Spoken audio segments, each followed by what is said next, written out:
It is time.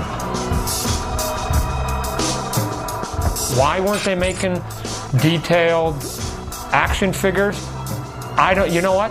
I don't know. The guys that are sculpting for my company, they love Aliens and Predator. They love Terminator. You can't imagine how enthused they are. Making toys, you're always trying to go, how can we make this the most interesting? So a couple things that we strive for, not unlike what I did in comic books, which are, what are the key moments of this movie? What is the body language at those ones? Which scenes in the movie are going to resonate in the audience's mind when they walk out of there? Which lines are they going to reiterate over and over and go, oh yeah, yeah. So we try to capture that golden moment.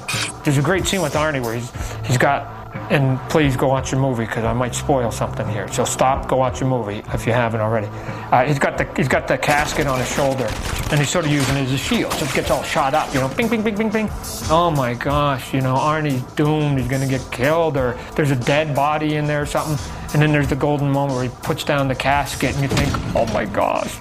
And then he opens it up, and there's like an arsenal of guns inside, and you go, those guys are SOL now, because the Terminator, he's loaded, right? So here's the casket, and again, he's been shot at, so don't do it before the fight, do it in the middle of the fight. Some of the people here that work for me thought, oh, cool, just a little casket. If anything, they thought there was going to be a body in it or something else. But they were all surprised when they opened it up, and they got to see that not only is the arsenal in there, but a lot of the stuff actually comes out. And you can sort of, you know, you don't get to put it on Arnie, but it's just the stuff that's actually in the movie.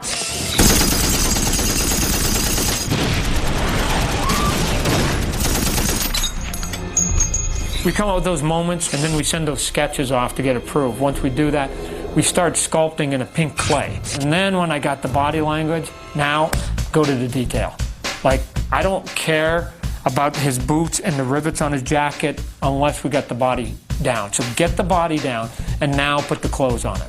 So then we get in there, and now we try to actually get photo reference, or we actually go to the wardrobe set and take as much reference of the gear that they wear. There's always a staff photographer, if you will, at every shoot for a PR, just for archives, for referencing. You know, I'm always asking, can I see all of those photos? And I go, well, we'll pick a couple for you. No, no, no, no.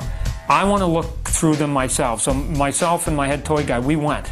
Because what we're looking for sometimes might not be what you think we're looking for. I need a close-up of her bracelet. It's sort of a dull photo of a hand and a okay, cool, I need that. You know, I need the clothes.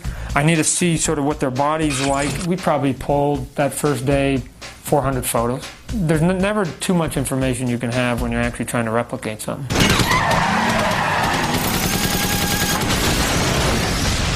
One of the things that may be a little bit odd with our company is that my R&D department, research and development, is in New Jersey, and I live here in Phoenix.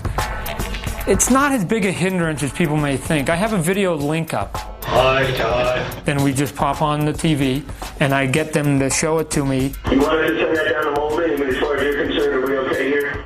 And sometimes I either, you know, have a piece of paper and I draw it and I turn it up to the screen like this. I show them the acting over the screen, and they'll actually just bend it right there. And they go, okay, we can see you, Todd. How about like this? And I go, nah, look, like, I want the chin down on the shoulder a little bit more, and they'll move it. And I go, yeah, yeah, that's it right there. Then we get the sculpt done right. We go and get approval of that. We can usually do it from our beginning to customer buying it in about 10 months.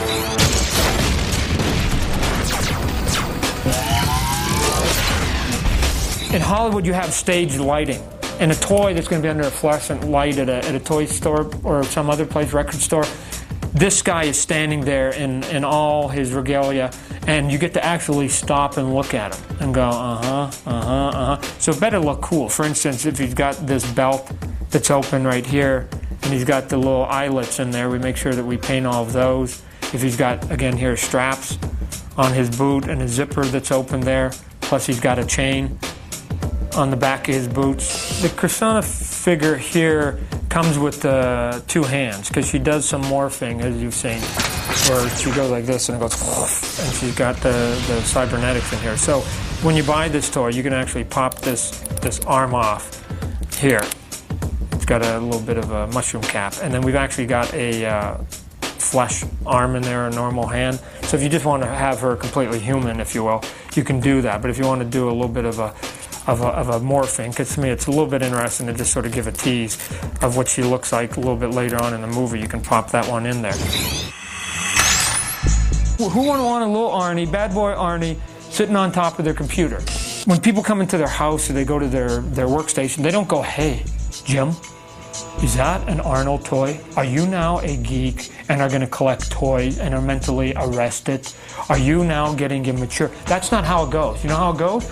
They see this Arnold toy there, and the guy comes in, he goes, "Jim, is that Arnold? Did you see that T3 movie? Remember that scene when he had the big bazooka? And then remember like 8 years ago when they were talking about doing T3 and the first time I saw the Liquid Man in T2? Oh my gosh, you know? It's not a geek thing why people buy this stuff. It's no different than the books that they have around their computer or at home, or the shirts that they wear with favorite teams or bands, or even tattoos or the hats that they have with logos. It just is stuff, it's clutter around their environment that basically says, this is who I am and this is what I like as an individual. It's just stuff that we like. It's pop culture, and you don't have to read any more into it than that.